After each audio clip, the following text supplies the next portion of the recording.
Hello guys, good morning. Gusto ko lang pong i-flex yung anak ko na mahilig po maglaro ng Rubik's Cube.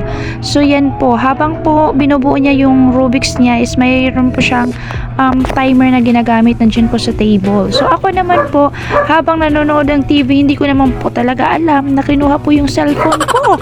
Aba, at saka po nag-video siya. So ngayon gusto ko lang po i-share sa inyo na ako po ay natutuwa. Instead of using gadget po, is nagkaroon na po siya ng ibang libangan para po ma-avoid yung gadget. Dahil nga sa mata niya, nagkaroon siya ng malaking grado dahil sa paggamit ng cellphone.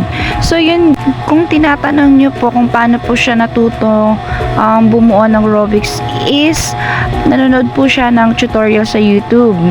So meron po siya dong idolo, hindi ko na po alam kung sino yon. Tapos naalala ko before, since na-scramble na yung Rubik's niya, tapos uuwi siya dito, or sometimes pagtulog ko is scramble yung Rubik's, tapos pagising ko is buo na. Yun pala is napanood niya sa YouTube channel kung ano yung mga technique paano mabuo yung Rubik's.